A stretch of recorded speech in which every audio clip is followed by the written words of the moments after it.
And I talked about the tsunami going at the speed of 300 to 600 miles per hour. You can use just a rough estimate because it moves as fast as a commercial jet. So any of you that may have traveled, for example, folks that have heard, are listening to me from Tokyo or listening to me from Hawaii, know that from Tokyo to Hawaii is about 7 to 8 hours. Maybe Tokyo to California, 8 to 9 to 10 hours longer if you go just on a straight line across there, maybe longer depending upon where you are in the western seaboard of the United States. But that's how long, just how long it takes to have a flight for these areas is how long the tsunami takes to actually get from one side of the ocean to the other. Why is that useful? Well, it's useful because we know we have that much time. Once the tsunami is generated, we have that much time to evacuate the populations and protect them in this particular example. So there is some time of early warning. There's an advance notice in tsunamis. There's an advance warning that actually we can then use to be able to evacuate people. Reducing exposure is so important for all disasters. If we can get people out of harm's way, then they won't be killed. Once you're in that area, though, then you take your chances of being injured or ill or becoming killed because of that particular phenomenon occurring in your location. So as they say in real estate, right? Location, location, location. Same thing when we're talking about tsunamis and earthquakes. So there are natural warning signs as well with tsunamis. One of them is a large earthquake. So people that live along the ocean and feel the ground shake, feel that earthquake itself, the next thing that should be on their mind is the other secondary disaster of the tsunami itself coming in. And actually, interestingly enough, once again, to be able to show you how a little bit of information can save people's lives. In Indonesia, there's an island called Simalu. And in Simalu, there was a children's song that talked about when you feel the earth shake, you should go to the hills. And it was sort of like a nursery rhyme that many children learned, and most people learned it. And they didn't quite have a full understanding, in many cases, of what it really meant. But yet that song was so prevalent in that particular island that when they felt the earthquake from the Indian Ocean that caused the Indian Ocean tsunami, the people actually went to the hillside because that's what the song said to do. And when they did, it saved thousands and thousands of lives. So those people were much closer to the epicenter where that earthquake started than many of the people that were on the Indonesian coastline. But yet more people survived in that particular island of Simalu because of this song. So just a children's song, once again, saved their life because they knew that a large earthquake was a natural warning sign for tsunamis. Now, another natural warning sign for tsunami is the receding ocean. And this is kind of a strange phenomenon. You can stand on the beach and all of a sudden you see the ocean just pull back away. And actually this happened in Hawaii in 1960 when an earthquake occurred in Chile. And the people in Hawaii, of course, miles and miles away from Chile, didn't feel that earthquake whatsoever. But what they saw was the ocean receding. And they didn't know that that was a natural warning sign in that particular example. And so people ran out and started grabbing up fish that were laying on the bottom of the ocean. And when they did, the tsunami came in and unfortunately hit quite a few of those people. So this receding ocean after a shake, or even if you don't feel the shake, when you see that ocean receding, that's a natural warning sign for us to be able to recognize that it could be a tsunami. Now, of course, we see waves. Of course, you see the wave come in and then go back, and very rhythmic and very normal and so on. That's not what I'm talking about. What I'm talking about is when the ocean just pulls back and stays there. That's a bad sign. We should be concerned about tsunamis in those examples. We shouldn't be lulled into that attractive bounty of fish that's laying there on the ocean floor. We really need to think about getting out of that area as soon as possible because the tsunami is impending. It's going to be there in a few minutes. Other people have described unusual sounds or rumbling that occurs as well. So they may hear it hitting around them, but not necessarily in the particular bay or structure where they are now. So unusual sounds that happen on the sea, and also other unusual ocean activity. That chief that I told you about in Papua New Guinea that saw the receding ocean and took his people away as well. The other thing that he described were also bubbles that were coming up out of the water as well. And so he recognized that as being something from his childhood and was able to save people's lives. So this idea of unusual activity in the ocean, especially receding, especially after it's involved, after you feel the ground shake, that's the time to get away from the ocean and get up to high ground as soon as possible. So there are some of these signs of approaching tsunamis I talked about: quickly receding ocean, or a series of these long waves. So, one of the things that we see in the Indian Ocean tsunami, for example, and we saw this also in the tsunami that hit Hilo in Hawaii, is the first wave wasn't really that bad. So people kind of thought it was funny.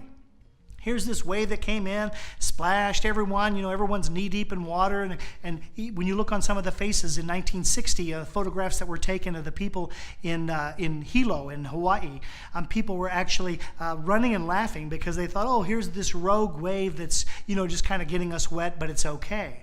It was the next wave, these successive waves that can happen at intervals of every 10 minutes, where after the first wave may be relatively small, it may be large, but then there are other waves as well. So that makes sense, right? If we drop a pebble into a pool of water, even though it's one pebble, we see successive waves come out. 1, then 2, then 3, and so on. As the first wave breaks land, we see other waves that may follow it as well. Same phenomenon in tsunamis. Successive waves at intervals every 10 to 45 minutes. We have to be careful staying away. The first wave may not be the largest, actually. Successive waves may actually be larger than that initial wave.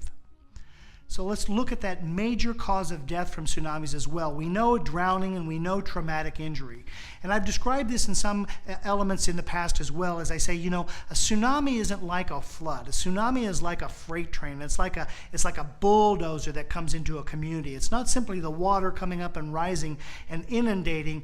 Tsunamis have such power that the water is actually pretty heavy. I encourage you, try to pull up a gallon of water in each hand and just hold a gallon of water in each hand and hold that out straight. It's pretty heavy. It's pretty difficult to do. Water is heavy. It has a lot of weight, a lot of power.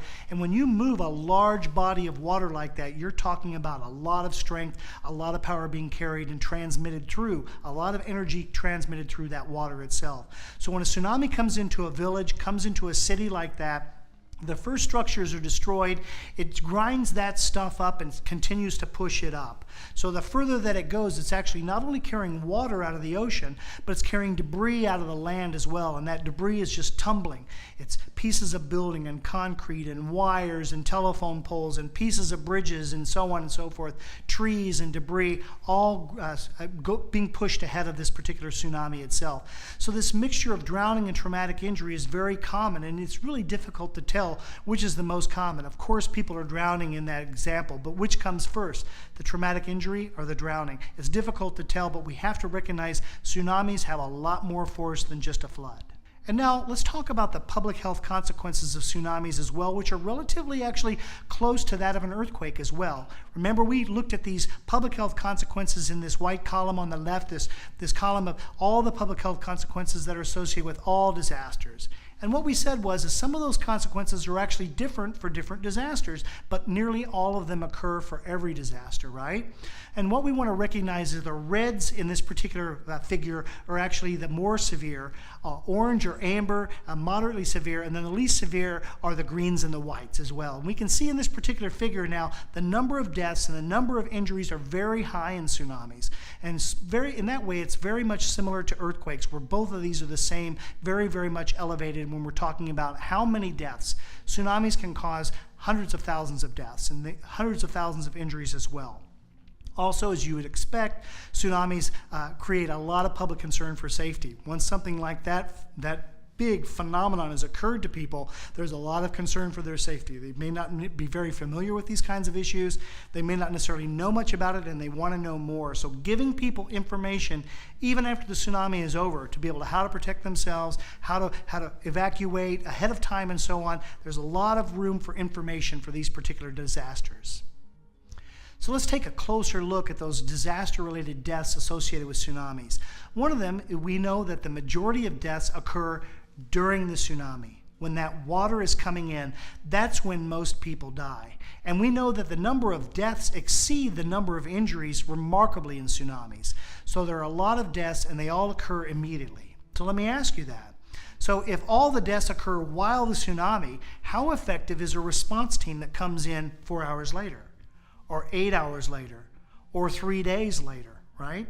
Certainly there are injuries left, but we already know that the deaths exceed the injuries in tsunamis, and the majority of those deaths occur right when it's happening. So how do we save the most lives?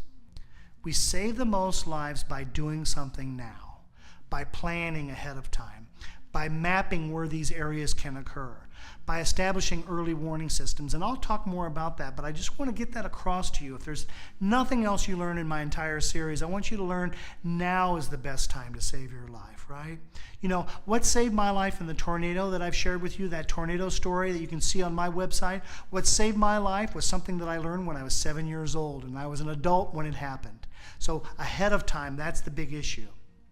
We know that drowning is the most commonly reported cause of death, but also that blunt trauma, severe injuries are also associated with this fast-flowing water that causes injury and causes death. So let's talk now about the measures that we can do to lessen the health impact of tsunami disasters. And number one, as I mentioned before, reducing exposures, reducing vulnerability, and building capacity. Those are the three general categories that I'm going to go through with you. So let's talk about reducing exposures. How do we reduce exposure to tsunami? Well, one of the ways is if you're not on the coastline, then you cannot be hit by a tsunami, right? If you're living in Denver, and your chances of being hit by a tsunami in the middle of the mountain areas of Colorado, of course, that's something you don't have to worry about. But if you live on a coastline, especially if you live on the Pacific coastline or a coastline that's facing an earthquake fault zone in any area of the world as well, where there's a possibility of having tsunamis generated, you should know how to evacuate your coastline populations. You should know what the warning signs are. You should know the warning system for your particular city. Is it a siren? Is it something on television? Is it something on your smartphone? The ability to evacuate is priceless. That's how we save people's lives. They evacuate. That's how they saved lives in Simalu from a children's nursery rhyme. That's how we save lives when we evacuate populations in Japan. We have to be able to evacuate people. So we want people to practice that. You know, there's the saying that says in an early warning system in tsunami that the sort of buoys and the kinds of evaluating and diagnostic materials that they use to be able to tell if a tsunami is going through the water, those are the easy part. The difficult part is telling people and having people practice what to do when they hear that warning. That's the most difficult. The technology, that's a lot easier than teaching every single person what to do in these cases. But that's the important part, right? If I get a warning and I don't know what to do when the warning happens, when I get that warning and I don't know where to go, how to go there, it's not much use for me. So participation of people in neighborhoods and populations that are at tsunami risk, their participation in evacuation plans and exercises are priceless. We really have to think about that. And there are areas of the world, for example, in Washington State, does a great job with identifying these areas, evacuating the schools, getting kids to high ground, practicing that without freaking people out, allowing them to participate in the plan. You know, we want people to be able to plan together, to be able to work together, and evacuation is that kind of thing as well. We have to plan and exercise in order to do that effectively, just like you have to plan and exercise when you want to do anything that you've never done before. The other thing that we want to do to reduce exposures is we want to reduce exposure to the community at large. So there's one thing to teach the people and evacuate the people, but also we can do hazard mapping again. Hazard mapping shows you which part of the coastline is most likely to be affected because, of course, the tsunami will actually go into the ground areas, some areas more than others. If that's a long sloping area, the tsunami will travel further inland. If it's a wall, as I mentioned before, the tsunami hits that and stops. So we can map those, and the U.S. Geological Survey and National Oceanic and Atmospheric Administration in the United States, they do those kinds of things as well. Many other countries and World Meteorological Association does this thing for weather as well in different areas. So there are a lot of different institutions that can provide this according to the availability. United Nations also does hazard mapping for many different types of disasters as well. So think in terms of hazard mapping. There are maps out there before. We should be looking at those to see, does that affect me? Does it affect where I live? Does it affect my family or family members that may live in a different city? And then the other aspect, once we map it as well, is to monitor that hazard. And there are many organizations that do that for us as well. They tell us if a tsunami is generated, they tell us if it's propagated and on its way to us, and they can provide us with the early warning, but we have to be plugged into that system. In addition, also, we have to think in terms of building our communities to withstand tsunamis. Well, you can't build very many buildings that'll stop a tsunami. But what you can do is develop areas that are at low risk and not develop areas that are at high risk. So if we know that there's an area where a tsunami is going to come in and we know that there's a risk there, we really have to think, first off, don't put your critical infrastructure right there. Right? And even so, in the long term, let's think about not actually building buildings or people or settlements and so on where it's going to be inundated by tsunamis. Now, of course, tsunamis are not predictable. They don't happen every season like we see with many of these other types of disasters that may be related to weather and so on. But there is a risk, and we can tell, at least with some relative degree of certainty, what that risk is. The thing about a tsunami, it's a low probability, high impact event. So how prepared do you want to be for something that's low probability, but if it does happen, is catastrophic? So we have to think in terms of that and weigh that risk. Risk versus benefit, that's the real issue when we're looking at this community development. So land use regulation becomes very, very important. So let me share with you an example of that. For example, I told you about that tsunami that happened in Hilo in Hawaii. And so once again, beautiful bay area facing South America. Earthquake occurred off the coast of Chile, and there came the tsunami into Hawaii. In that area, that coastline was actually hit very, very severely in the city of Hilo in Hawaii. And now, to this day, after that, that happened in 1960, and many years later, what they did is they established a park in that area. So no more buildings, no more things that could be destroyed by the next tsunami. They just set up a park in that area, and then now it's this beautiful park overlying the bay. Not a bad idea, beautiful place to go. You can see the scenery and so on, and it's not going to be destroyed by tsunami. So that's a good idea of land use regulation in a smart way that prevents future disasters from occurring. In that same city, during 1960, they had a children's school right on the ocean at that time. Large number of people that died in that tsunami were in that schoolhouse as well. They never built that schoolhouse back in the same spot again. So we learn from our mistakes. We use long-term land use regulation, long-term environmental planning and building and our built environment to really make a difference in how we sustain future disaster risk. We want to avoid this health critical infrastructure in high risk zones. You know, in some of the Pacific Islands, for example, you know, people have built very critical buildings in areas right along the coastline. So, you know, if you think about it, well, what's the, the highest real estate value in an island? Well, much of it is the high real estate values along the coast. You know, people love to live there and so on. So if they're really proud of something, you know, really, hey, look, we have a great hospital, let's give it the best spot possible, the prettiest spot, the highest real estate value right on the coastline. Bad idea, of course, right? Because then tsunami comes, first thing hit, the most health-dependent building in the entire island is the hospital. Lose the hospital right off the bat. Also, in the hospital itself are people that can't move very well. People may have all kinds of injuries or illnesses and so on ahead of time, and that tsunami comes, you can't just grab the things and go out of the hospital. So once again, avoiding locating this health-critical infrastructure in these high-risk zones, very important. Now, I want to talk also about reducing vulnerability. We talked about how we reduce our exposure, but then reducing vulnerability, I like to call these the no regret options because healthy people live through disasters better. And healthy people, if we work to improve health status, healthy people can evacuate easier. Improving personal mobility so that people can get up. Improving the ability for people to have a social network where they can share information and be plugged into the outside world, where they have social capital, a social network where that can actually give them that warning, help them evacuate and so on. Neighborhoods that have high cohesion, where the neighborhoods are close, those people help each other. All of those factors make healthy people. We never have a regret when we have that. Even if there's never a tsunami, if we do that in these disaster risk communities, we improve that the ability of these people to be able to survive. In addition, we improve public knowledge and preparedness. So if people know that information, that's what I'm doing with you right now, right? That's what I want you to do with other people as well. teach people that are at risk what to do, and to do so years before, many weeks, months before. We want people to know this stuff before it actually happens. We want to be able to reduce their vulnerability to this disaster. We may not be able to stop the tsunami, but we can certainly stop people from dying in those tsunamis. We also want to build capacity to be resilient. We want healthy people to survive the tsunami, so we want to improve their access to education. We want to improve their socioeconomic status, because we know that actually poverty is one of the main risk factors for dying in a disaster.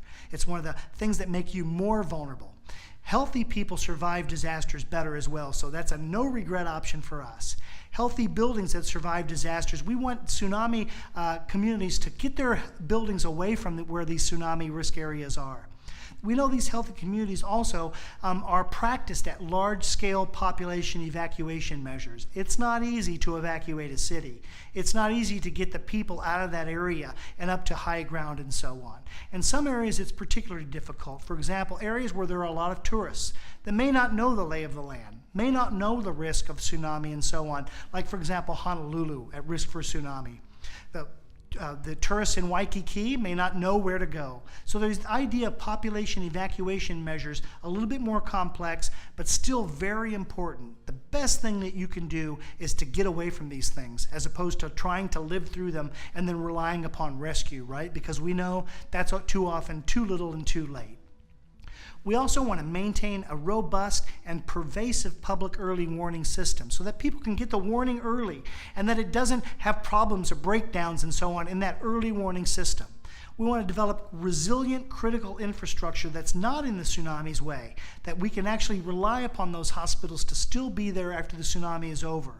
And also we want to promote the social interaction and the inclusiveness. We want to bring families and communities and neighborhoods together to help each other, because when you lend a helping hand, it's just a force multiplier. More and more people survive because of that cohesion, that interaction in our community that actually makes our everyday life more fulfilling, but it really does protect people in disasters as well.